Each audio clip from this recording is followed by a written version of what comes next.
Hi, everybody. David Nour. Want to welcome you back to another In Conversation. I'm elated to be joined by someone I've known for a few years and admired from a distance. And if it comes up on my calendar that he's speaking somewhere, I'm going to do my darndest to get there because there's always nuggets you gather. Mark Roberge is joining us. Hello, Mark. Hey, David. Thank you for those kind words. I appreciate that. It is always good to see you. Thanks for making the time. For our audience, we're live on Facebook, on LinkedIn, on YouTube, on X. And we're going to talk about Mark's latest book, The Science of Scaling. Now, again, he was instrumental. He got the word out, the thing in advance, and again, for the audience, this is the book. Highly recommended. We got the book out. I grabbed the copy. Then I went and heard him speak a couple of times. Sarah Radcliffe, our VP of Marketing, and likewise has heard Mark present, I think, at Southbound. And Mark, you're going to love this. I brought excerpts in to our own team, and we spend a whole morning on LIRs. And we have coalesced the entire team on LIRs, and for the audience, we'll talk about that. But again, let me start by highly recommending the book. I want to talk about. Hey, thank you, David. And just to tease it out there, first off, all the proceeds are donated to mental health, and I know we're going to get to that and why and all that kind of stuff. So thank you for the support and for the community if you do support it. And then just to frame the highest level, and then David, we can get into specifics. This is cool with the excerpts. We're in a moment of first principles right now as we reinvent every field with an AI era. And it's just we're in every first phase of this, we mess up a lot of things because we don't truly extract things down to its studs and first principles. And that was really intent here. It's crazy how many classes we have on rigorous frameworks and how to accrue and recognize revenue, but we don't have the same rigorous frameworks on how to scale it. And LIR is just one example, PMF, ICP, proper forecasting. That's really what the book does. It attempts, over 10 years I've been working on this. I'm whether you're selling tractors in Brazil, pharmaceuticals in Japan, or AI tools in Silicon Valley, I believe there are a set of formulas and first principles frameworks on go-to-market scaling. And that's really what the book gets at as we enter this AI era so we can build the models properly. So thank you, David. My pleasure. And what I love about this is, I don't know if you remember, but Randy Seidel and I interviewed you for the Sales Community podcast. Look at the date, 21. Crazy. So this is not a concept you just rolled out of bed and decided to write about. Yeah, I mean, thank you. Thank you for bringing that up. It's crazy you brought that. So yeah, I mean, the backstory is I never intend to write a book. What I do is I'm fortunate to be invited to a lot of different speaking situations like this. And sometimes there are some large in-person speaking situations that I do annually, like South by Southwest and SaaStr and all these types of things. And I like to use those moments to just reflect on what's been happening the last year so I can come to the table with something fairly unique for the community. So I've done that 25 times over the last 10 years. And this one I did in 2019 for Jason Lemkin at SaaStr. And it just happened to go viral more than all the others. And people kept asking me to ask. And it was really just this is the primary reason I'm seeing good products and good technical founders fail unnecessarily, which is just the timing and the pacing of scaling. And that's how it happened. And so I just kept speaking about it, kept writing about it. We kind of started this VC firm around it 8 years ago. And then Stanford asked me to publish it and I had a cause behind it. And that's how these come about. So you're right, David. That's how it comes about. It's I didn't wake up last summer and be oh, I should write a book. These things, they kind of present themselves in that medium. Love it. So, and you would love, I often coach people, especially with my own books.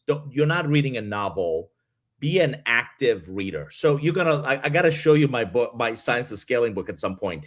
Mark, highlighted and pages are earmarked. And I've got, don't laugh. I've got 3-4 different colored pens that I'm okay. What does it mean? What do the colors mean? This and by the way, I'm up to 7 pages of notes in my iPad of Yeah, That's dig funny. more into this. So there's three aspects, and again, I would encourage the audience to pick up your own copy, dig into it, because I think you're going to find different things that are relevant to you depending on your role, depending on what you're trying to accomplish. But I want to talk about three critical aspects. One of them, which is scaling readiness versus scaling pressure. You argue that founders should use data, not gut feel, not intuition, not direction of the wind today, to determine readiness for scale. But isn't intuition often what creates breakthrough before the data exists? So, where do you draw the line between founders' conviction and empirical data? Yeah, it's great. I just think if we baseline ourselves, like when do people decide to scale? It's a lot more like this than it should be. It's like when someone gives me money to, when I have product market fit, and like, product market fit is a great term. Probably goes back to the lean startup and Eric Ries, and that was a breakthrough moment 25 years ago for our ecosystem to build hand in hand with customers. But even the term product market fit, like people don't have a consistent universal definition. And so like we just need to really think about when to scale. And the first step, like with regard to product market fit, the mistake people often make is they'll say, oh, it's when I have 10 customers. It's when I have 500,000 in revenue. It's when I have 100 inbound leads a month. I think those are very, very bad definitions. And that's what most people say. Because I'll follow up and say, okay, cool. Let's say you have all three. Let's say you have 100 customers, 500,000 in revenue, and 100 inbound leads. But if half of your customers are using your product and stop using it, do you have product market fit? And most founders would be like, no, but I'll just listen to why they're leaving and adapt my products, accordingly. Mm. And I'm like, okay, well, how will you know when you have product market fit? And they'll be like, when they don't churn anymore. And I'd be like, exactly. So product market fit, I would describe it qualitatively as you consistently generate the value that you promised in the sales process. Mm. And the best measure is retention. So that there's just some rooting first principles there on like, that's what we're looking for. Now, the timing of this, to your point, David, there's this perfect answer internally, which we'll get to, which is like you have to achieve product market fit and go to market fit before you scale. However, the lines that you draw on like whether half your customers are seeing value or 90% are seeing value, that determines on the blitz scale of risk of your category. And that's a very real thing today with the oversaturated capital. So if you're building AI for customer support teams, you are in a heavily blitz scale risk category. There are a lot of well-funded people. You have to go sooner. You can't wait till 90% of your customers are seeing value. You have to like take risks and go and kind of build the plan while you're flying it. Versus we have a company that's bringing like cloud software to airports. There's two massive incumbents in the 70s that are worth $20 billion. It's not nearly as competitive as that other category I just described. There's no risk. There's no tolerance for bugs. You can't have bugs in airport software. So they're going to wait. They're going to wait till 90% of customers are seeing value to call success on product market fit and move into the scale mode. So that's a little thing of like, there is a rigorous internal data-driven process to assess how ready you are for scale. And the line that you draw depends on the blitz scale risk of your category. So I love that the rigor and the data with which you presented. And I got to tell you that the whole argument of, look, retention is a lagging indicator. It's not going to show up for a year from now. Yes. You got to get ahead of it. And for the audience, as I mentioned, I got our engineering team together for an entire morning. And we talked about what is that event? What has to happen for us to know these customers we're trying to attract and they've paid us are in fact getting value from it and are using on a consistent basis. So many iconic companies, Mark, I think you would agree, looked, I love the airport technology one. They looked irrational before they looked inevitable. So If Amazon, Tesla, Airbnb, any of these had waited for that perfect readiness signal, including the data, might they have grown more slowly or lost the market entirely? So because I know you believe Exactly. in a window of opportunity. Right. Yeah. I mean, this is not about going slower. This, I would say half of the founders I meet are going, they're waiting too long and they're going too slow. Mm. Some of this is geographically correlated. I find it more often in, say, Canada and Europe that that's happening. And then the other half of founders are going too early and going too fast, and they're just accelerating their path to bankruptcy. And they built a cool, awesome, the best product, but they're going to lose because of what they were doing. And that's often seen in like Silicon Valley. And again, like it depends on, again, on the blitz scale risk of your category too. But you have to measure the leading indicator of retention. It is the definition of quantifying whether your customers are seeing value. I just can't see a company where they shouldn't be measuring whether their customers are seeing value from their product. And we don't. I get these board decks of 79 slides, and they're not a single slide about the engagement of the customers with the product. And again, I'll bring it up in a second, but I had our investor advisor board meeting yesterday, and there's an entire slide on this LIR. For our audience, if you're just joining us, Mark Roberge is my guest, author of a brand new book called Science of Scaling, founding CRO at HubSpot, now runs, amongst other things, Stage 2 Capital. And we're talking about a more disciplined, and again, this first critical aspect is scaling readiness versus scaling pressure. And there's a central argument in the book that companies scale prematurely because of external pressures. A lot of times investors, competitors, fundraising. We've both seen, companies that raise capital, internal or external, and then they go hog wild on scaling. And it's just, you can see it's premature, but even sometimes a media narrative that overrides evidence-based readiness. And I think that's a big part that Mark conveys that's really compelling.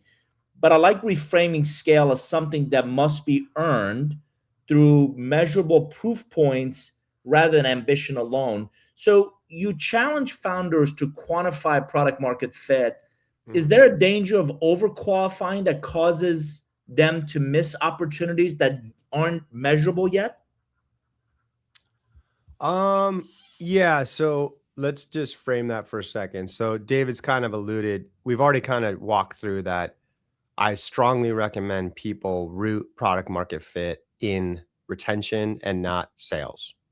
And David also mentioned that retention is a lagging indicator. So you have to create your leading indicator of retention, what David's company is doing right now. And basically the work frames it for folks. It's P% of customers do e-event every T time. So a very famous example on the B2B software arena from last decade is Slack, where it's 70% of customers send 2,000 team messages every month, right? So that's a beautiful foundation of a North Star when a technical team transitions to commercializing the product. Don't make the North Star $1 million in revenue. Don't make the North Star 100 customers. Make the North Star 80% of customers send 2,000 team messages every month. That's for Slack. For HubSpot, it was 80% of customers use 5 or more features in the platform, right? So there's all this, we can discuss like what David's is, or like there's this whole thing about like, how do you choose that? And we can walk through that. Now to your point, David, do you run the risk that you miss certain value creations by being that rigorous? And as time progresses, you can actually statistically study whether you picked the right one, right? So like you can actually a year later look back on the customers who are now a year old, that you might have 40 of them. And you can look at the people that were always hitting the LAR versus the ones that were not. And if the ones that were always hitting the LAR have massive retention and the ones that were not have massive churn, you have it right. But if it's not, you have to change it. It's a different value. There's a different value going on.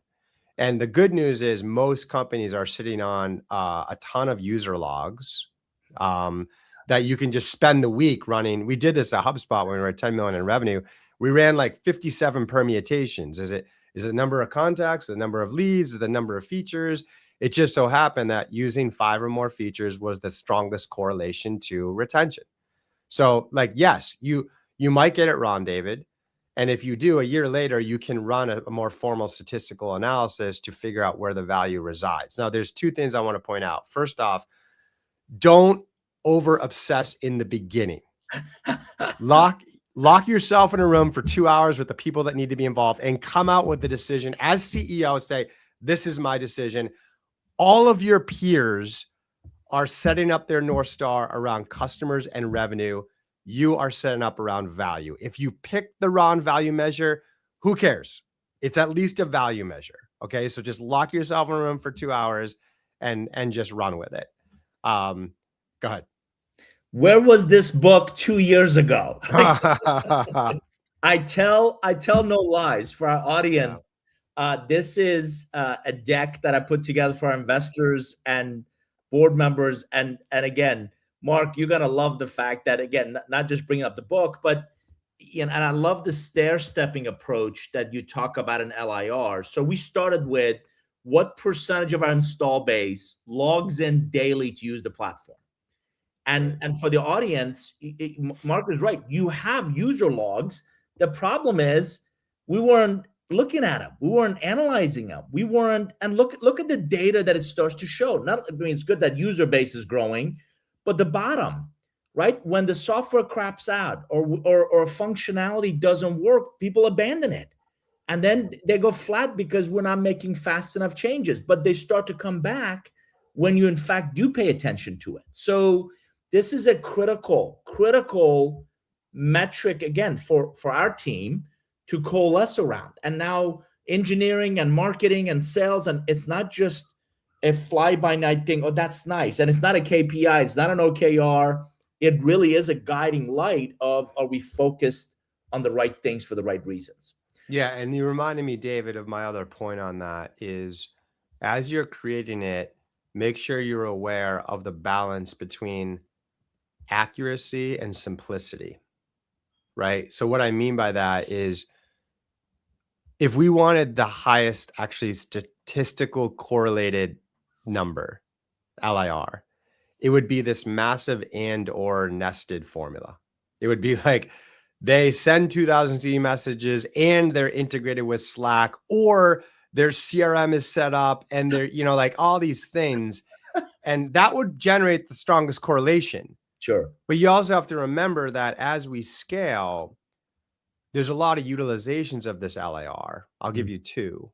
One is it's a much better guide for a CSM in their role, right? So I'm a 26-year-old CSM. I'm joining Avner, and I asked David, what is my job? Most founders are like, generate 100% retention, like generate 110% net dollar retention. That's very hard for a 26-year-old to translate that into what I should do on this call with a customer. Versus this LIR gives you a potential of like, David, what is my job? Your job is to get your customers to send 2,000 team messages every month. Oh, that's way more. But if it's like send 2,000 team messages and hook up with Slack or uses that you lose that, right? The other opportunity that you have here is you can align your sales process with customer value creation by incorporating the LIR into your compensation plan. Right. So let's take Slack's example again. Instead of paying the rep, the commission when the customer signs up and pays, you can pay the rep half the commission when the customer signs the contract and pays, and half the commission when the customer has their first month where they send 2,000 team messages. And that's just beautiful, because oftentimes the lack of LIR attainment is not because of the product onboarding or CSM behavior. It's because of the way the rep sold the deal. And when you incorporate that in the compensation, it creates this beautiful functional alignment around massive customer value creation. You're going to love this. I've long, Mark, coached people. You want better answers, start asking better questions.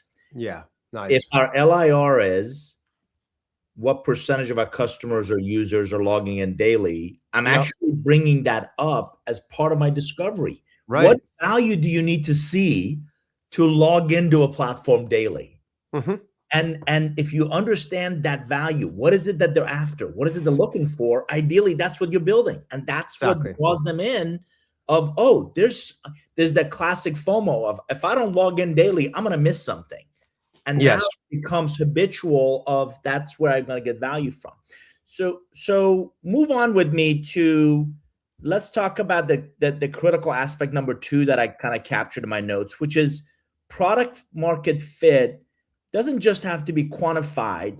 You got to really elevate the scaling and go to market design. And specifically by that, I mean, I read and you argue that premature sales hiring Mm-hmm. destroys value, right? As I'm building this thing, I want to add people. A whole lot of venture-backed companies are under this pressure to demonstrate growth immediately after a raise. And you talk about that. You talk about examples and stories. And how should founders manage the tension between that investor expectation for that hockey stick growth and this operational reality you put in place of, look, it's silly to do that if we don't consistently grow that LIR, if we don't consistently ensure that product market fit is not just one and done, but it's an ongoing effort. Yeah, I mean, you basically educate the board and investors on the methodology. I mean, you can root it in the sense of like, all right, should we sell 100 customers before we have a product in market? Believe it or not, in the 80s, we did that. Don't confuse selling and delivery. So, vaporware, we called it. All right. So like, this is really one of the huge values that the lean startup work did for us, is we don't do that anymore. Like, most VCs and founders are trained to know that we have to like develop an MVP hand in hand with a handful of customers. And then, so I think most VCs would agree, I'm not going to advise my companies to sell $1 million of contracts to 100 customers before we have a working product. Mm. Right. It's the similar thought process from whether we have a working LIR. Like, how do we know we have a working product? That is the LIR. That is product market fit. Mm. So you can have that narrative. And then there's the narrative around the pace of scale. I think really just thinking about scaling as a pacing as opposed to lump sum hiring gets you almost all the way there. Mm. Okay. And unfortunately, most folks take a lump sum hiring approach, whether you just did a fundraise. And I know what happens. It's like, I'm a founder, I'm negotiating with the VC. They want to invest 10 million at 50 million valuation. I want them to invest 10 million, $100 million valuation. So we have this valuation negotiation to lower the amount, increase the equity that I own, et cetera, and decrease dilution. So, sometimes the founder wins that argument because they present this like hockey stick growth, right? They say they're going to go from 2 million to 12 million in the next year, and then they get money. Mm. And so then they're like, shit, now I got to do it. You know what I mean? Like, and so what they typically say, okay, like, each rep's going to do 800,000 and I need to hire 12 reps and I'm going to do that next week. And that's when you destroy a company, because like, you're just, there's a whole bunch of new operational flywheels that need to occur in terms of recruiting and ramping and management and onboarding and feeding them with demand gen, whatever, that need to be scaled up in order to successfully absorb, 12 reps in a week. And so the way you do it is you change it from 12 reps in the week to how many per month. So instead of hiring 12 reps at the beginning of a fiscal year to hit a plan, or 12 reps right after a Series B investment, just start hiring like 4 reps a month. Right. And that allows you to build these recruiting flywheels, these ramping. It's something that you never turn off. And it also gives you the opportunity to throttle up or down depending on the signals of the business. So that's how you optimize scale for what your business is capable of. And you just look at these leading indicators of retention. and leader indicators of unit economics. So that's the conversation I have in every board meeting is I'm like, okay, good job, 110% of plan. We're going to hire another 12 reps this quarter, and we'll be reconvening on July 20th to go over the Q2 numbers. Here's what I want us to discuss and decide as a board and founding team. What will we see on July 20th that would cause us to accelerate our hiring in Q3? Not hire 12 reps, but hire 20 reps. What would we see in the Q2 results that would cause us to stay the same? Hire 12 reps. And what would we see in the Q2 results that would cause us to slow down, because by hiring the 12 reps, we're just going to accelerate ourselves to bankruptcy, and we need to fix it and then get back on track. And so usually there's 3 dimensions of that conversation. There's a demand gen level, there's a demand to close level, and then there's a customer value creation level. So like sales qualified opportunities per rep, rep attainment, and then LIR attainment, right? So we just say like green, yellow, red. And if they're all green, we'll accelerate in Q3. If they're green and yellow, we'll stay the same. And if any of them are red, we got to diagnose, fix it, and get back on track, hopefully in a week, right? But like, let's not because normally the discussion, David, you've been in the meeting, you show up on July 20th, you missed the number by 20%, and the board's like, hire more reps and catch up. And that's when it's over. That's when you're accelerating the bankruptcy. Exactly. Like you're accelerating yourself to bankruptcy. And you could have had a great product, that product that you got a PhD on and spent 5 years building actually becomes something great, as opposed to going bankrupt because of just lack of good scaling science. Again, for our audience, if you just joined us, Mark Roberge is my guest. We're talking about his new book, The Science of Scaling. And again, I wish, I would say this whether he's here or not, I wish I had this book 2 years ago. When you start to really think about what does that scale look like? Why am I building what I'm building? How is it beyond? The other thing, Mark, I found beyond what people say, what they do. So that the event, the activity is an indication of their actions, and they see that value versus, yeah, love it, give me more of it. Well, are you in fact acting on it? Because I can go build it, but if you don't see value in it, you're not going to use it, you're not going to see it, it's not going to be nearly as impactful.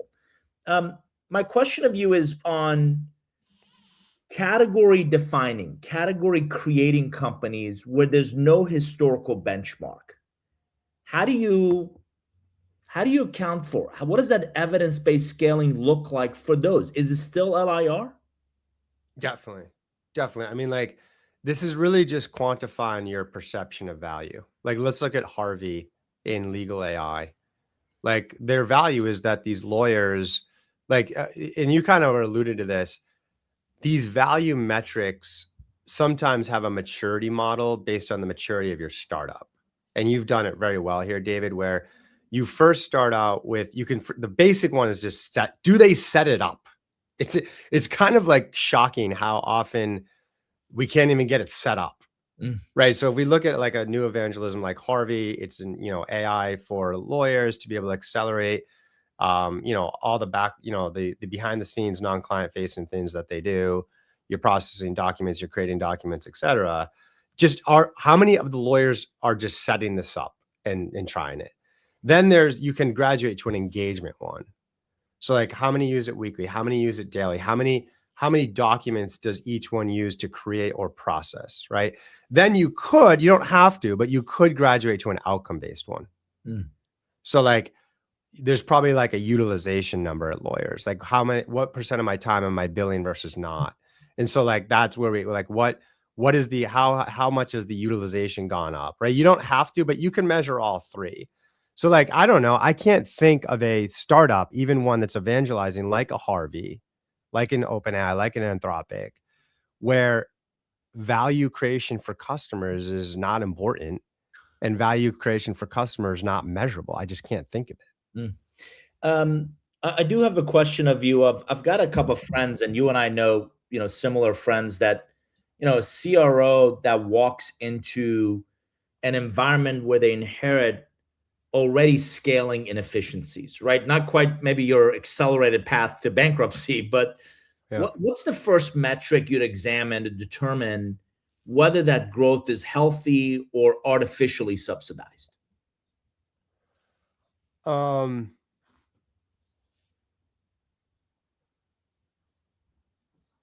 Usually it ends up being in the value piece. I hate to be redundant, but it's like that because you do see that a lot. I mean, I don't have evidence of this. That it might be happening a little bit of OpenAI. Like I do know that, they obviously brought on a very fancy chief revenue officer 9 months ago from Salesforce. She was CEO of Slack. Great, unbelievable executor, by the way. And they've tripled the size of the sales team since then. That's obviously going to massively increase revenue. Obviously, like you just have tons of. Is it healthy revenue? Like, and health is measured in two ways. Like, is it going to retain LTV? And then is it profitable?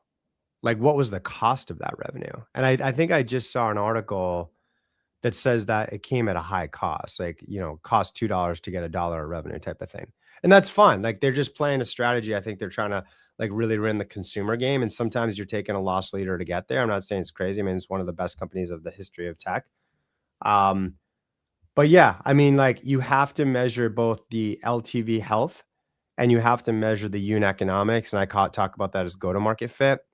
And then the last piece is you need to make sure that there's a sustainable moat around that revenue as well. And that's the biggest concern in what's happening in the AI community right now is there is the fastest revenue growth we've ever seen across these AI native startups.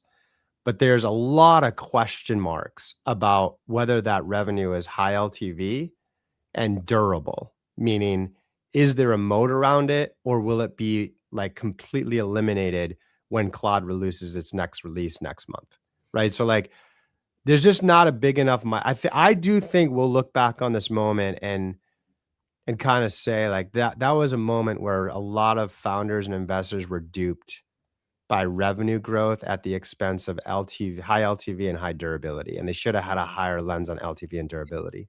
It reminds me in some ways of COVID, where our spend was limited, and you saw a lot of COVID-based growth. I reminded a lot of executives, don't confuse COVID kind of driven growth with forever growth, right? And it's crazy that it just happened 5 years ago. It's not like if COVID didn't happen, we would have had to go all the way back to say 2001 and remember the moments where everybody was quitting their fancy jobs to go to these .com companies. It was all about clicks and eyeballs. Like the brick and mortar was dead. And as long as you had a lot of eyeballs, and that was a tough one because there wasn't even revenue.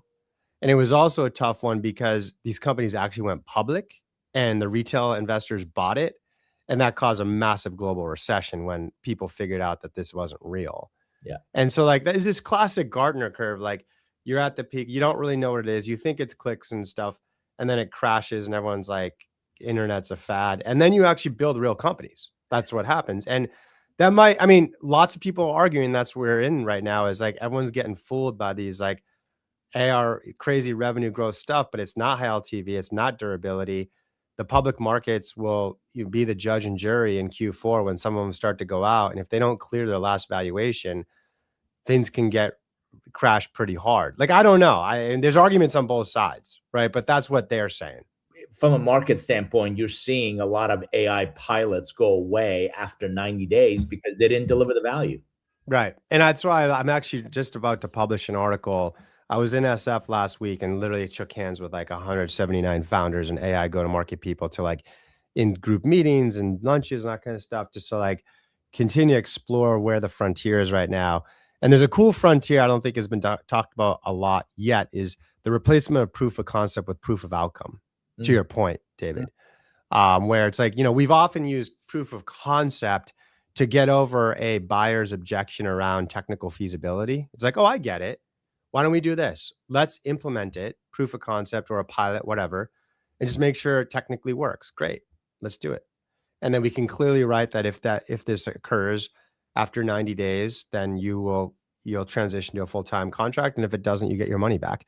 Same thing with proof of outcome today. It's like, hey, like, okay, I understand you don't really think that this is going to increase the utilization of your lawyers. Mm. Let's pick like let's go to the New York office. Let's do a pilot. Let's do a pilot with 80 lawyers. And if utilization goes up by 10%, you convert to a full-time contract. If it doesn't, I'll give you your money back. So I love the SF meet and greet. The startup ecosystem celebrates speed. Your framework, and I'm going to come back to something you said, really emphasizes discipline. How do you think about romanticizing that velocity at the expense of durability, right? So a lot of conversations right now, just building what, again, and from an investor lens, I mean, I'm curious about that. But also, what I love about your background is you've been an operator. So an investor says, your growth is not fast enough. We need to see, right, the hockey stick versus, guys, I'm trying to make sure that the value that we promise, Mark, you've heard me talk about this, relationships go bad with misaligned expectations. If I'm promising a value to this prospect, I want to make sure I love that. And we're going to change our lens as well on the proof of outcome. The outcome is there and it's there. That takes time. How do you, right? Again, the velocity at the expense of durability. Yeah. You just have to have a durability moat vision. And so like the highest level description of the methodology, which we've kind of like grabbed each piece, is product market fit, then go to market fit, then growth and moat. I could have left moat out. I tried to be as wordsmith as possible, but it has to be in there. And it just means like by putting it at growth and moat, you don't really like build your moat usually on the first day. Like you're building the MVP, but you need it's kind of like a design big, start small vision. And you have to have a vision for how a moat will evolve over time. And sometimes maximum growth and maximum moat development are at odds with each other. And you just, as a CEO, have to find the balance between them. I don't know if there's necessarily a formula, but I can give you like, this is a beautiful moment where it's a start small, like design big, start small. Because it's one of those things where like the way that the problem you solve today is going to be solved in 5 years is way different, but the tech isn't capable of doing it that way yet, and the market's not ready for that yet. And so you have to figure out a way to like build something that the market's ready for today and the tech is ready for, but also is going to solidify the moat in the future. The best example out there from the prior generational shift was Bezos and Amazon. Yeah. Because like in 97, Bezos didn't quit his hedge fund job to become a book salesman. He quit the job because he thought that everybody would buy stuff online, furniture, clothes, food, etc. But he didn't start there because the market wasn't ready and the tech wasn't ready, the whole operational process. He knew he wanted to go there. He knew that was going to be his opportunity. But he actually made a list of 50 products, and books was number one because you didn't have to touch it to know the quality. There's a million new SKUs every year. It's pretty profitable. It's easy to ship. It doesn't break. It was a perfect product. So he started with books. Ironically, number two is music, and Jobs took that one. And so he did that. And in the same time, he built his moat. While all the brick and mortar Walmarts were in these fancy malls and areas, he had these warehouses in super cheap areas. And he had a delivery mechanism to get you the book in 2 days. So that when people were like, you know what, I might buy furniture or clothes. He'll be here this afternoon. Walmart was scrambling online and Amazon was like, great, I have it for you tomorrow. Yeah. So that's just a classic example of the moment we're in right now, which is design big, start small. You need a vision for your moat in the future, but like the true creative entrepreneurship right now is how do you gather customers and create revenue today while at the same time building your moat for the future, knowing that that future vision, the market's not ready and the tech's not ready. It's a beautiful moment for entrepreneurship. Again, for our audience, if you joined us. By the way, Sarah Ratcliffe is crushing it. We're watching the comments here. So if you Sarah are watching, Ratcliffe, just like throw them in there. It's great. And everybody throw out your questions and we'll react. Sorry, David. Absolutely. No. I was going to say exactly the same thing. So our audience, if you just joined us, Mark Roberge, Stage 2 Capital, brand new book, Science of Scaling, highly recommended. And Sarah, yeah, she's asking some fantastic questions. So obviously a topic that's near and dear to my heart, which is that the relationship, the connection, the human element in all this AI push. Do you think the metric-driven approach may incentivize underinvesting in the relationship? Underinvesting in like the buyer relationship or the sales relationship? Yes. It's funny that the article I'm writing right now too, like one of the main themes I saw was almost everything in go-to-market is suffering in terms of like outbound content, advertising, sales velocity, close rates. The only thing that is actually creating efficiency is in person. And so like, that's kind of interesting. Both on the demand gen side and on the sales, like just the demand to close side and even post sale, right? So like the best performing time and time again, the best performing demand gen sequences I've been seeing from companies is a really good like creative trade show approach, like intimate peer dinners, which you can do every day. Like these are fairly scalable things. Sure. Peer dinners around like not a vendor assessment, but like a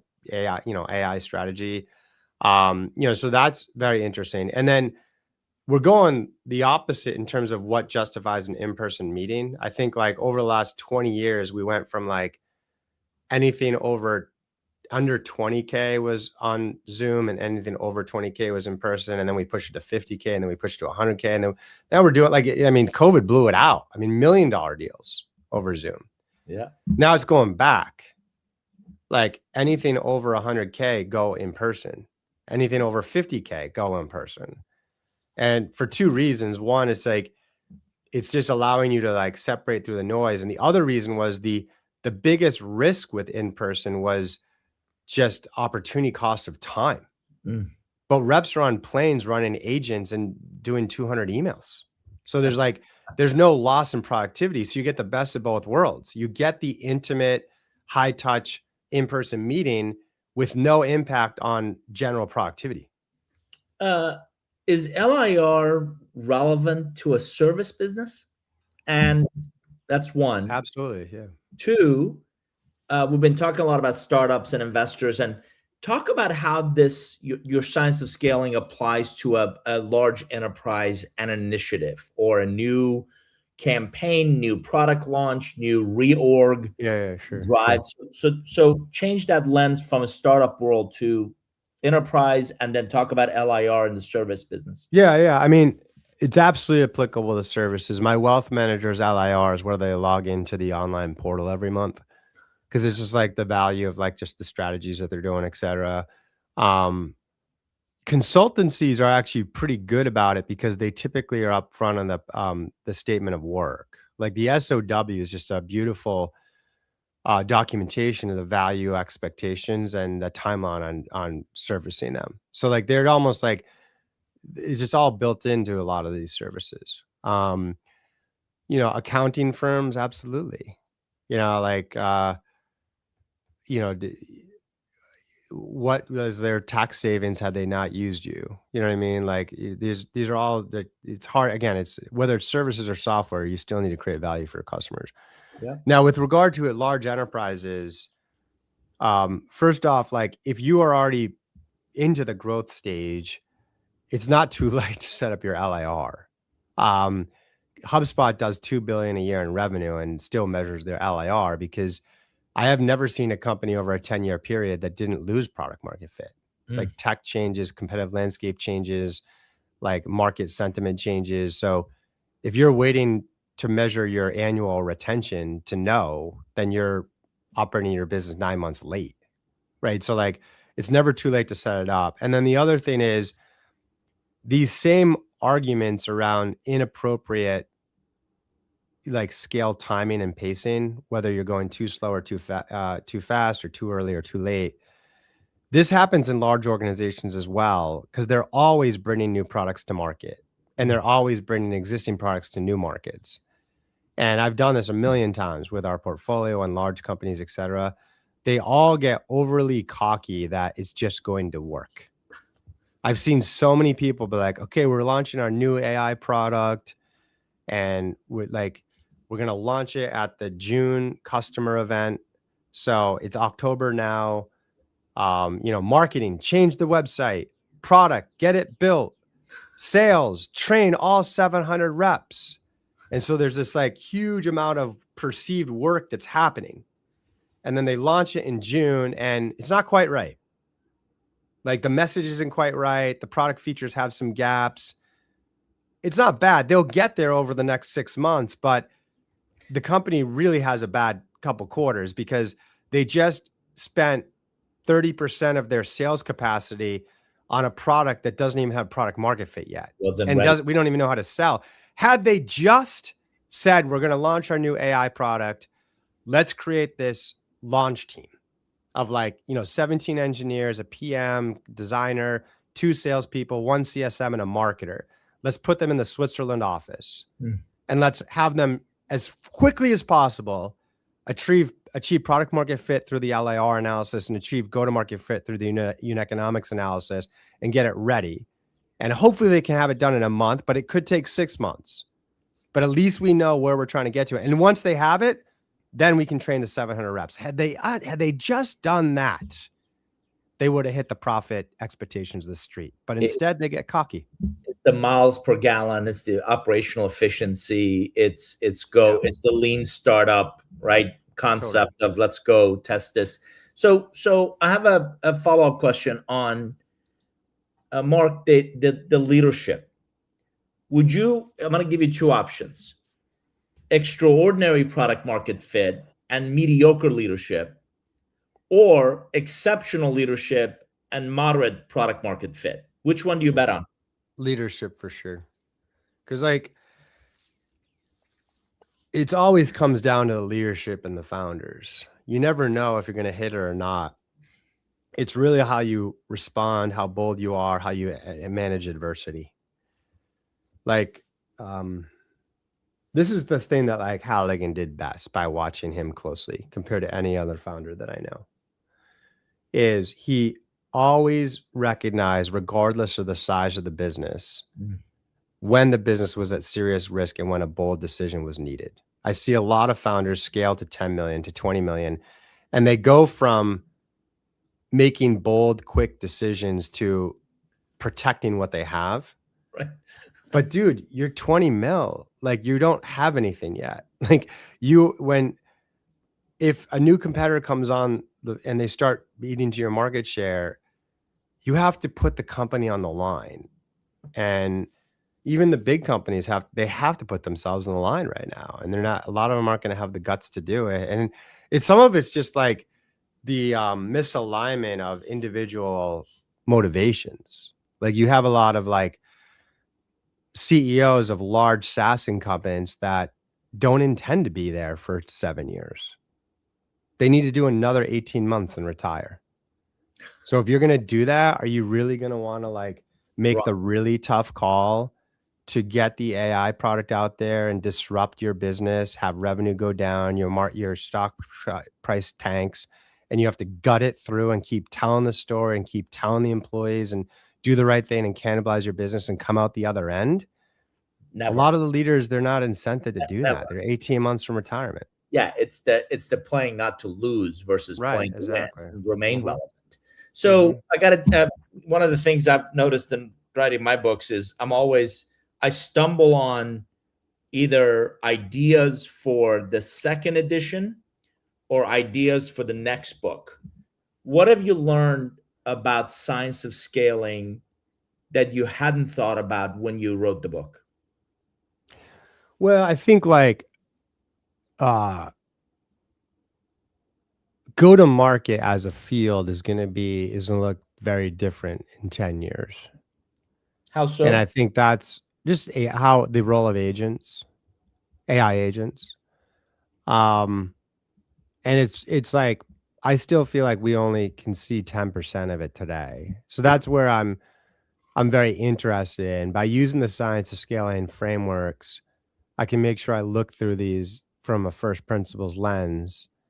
But I don't know if like buyer agents are buying from seller agents in 10 years and for all deal sizes. My guess would be my guess is like I actually wrote about this in the appendix of the book, and I still feel this way, that I think go to market will evolve through 4 phases, and that's probably what I am writing about online. And if a book surfaces, I think it's moving so fast that you have to be confident in longevity of a concept to actually want to write a book be useful.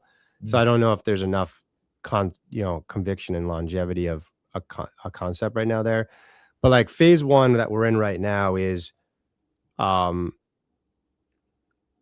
AI takes away all of the non-selling time, right? So selling time is like the percentage of a week that a rep is face to face with a buyer. Historically, best in class has been about 30%. By the end of the year, best in class will be 75%. And that's the opportunity that we have right now with today's AI. We're starting to see early signs of seller agents. So in product-led growth funnels, I think next year, maybe in SMB funnels, we'll have more agents like avatars actually selling the deals. We're seeing a little evidence of buyer agents. If you're doing a big ERP purchase for a large global company, there's a 100-person committee that's assembled to do that. That committee is riddled with politics. That committee is riddled with like selfish desires. AI would do a better job of assessing the needs of the organization and properly prioritizing them. And today the purchase is made by which vendor gave them Taylor Swift tickets and not who the best vendor is. So like you get rid of that as well. And then I think finally, and you're starting to see a little evidence of this, you could start to see organizations that don't even have functions. They don't have finance, product engineering, sales, or marketing. They have a GM of a buyer type, like a GM of healthcare, a GM of finance. And AI is so good that it elevates that athletic GM to do all the roles themselves. They can do the product development, they can do the distribution, they can do the financial accounting without departmental teams. That gets pretty cool. But again, this is Star Trek, David. I don't know. I love it. Again, for our audience, if you missed this session, you missed a good one. Mark Roberge, founding CRO at HubSpot, now runs Stage 2 Capital, amongst other things, teaches at Harvard Business School. The new book is The Science of Scaling, and it is very much a disciplined, data-driven approach to when to scale, how to scale, ensure the durability of that scale. And I can't recommend it enough. As I mentioned, our entire David, if I could also just please, at the end here, the cause, all the book proceeds are donated to mental health.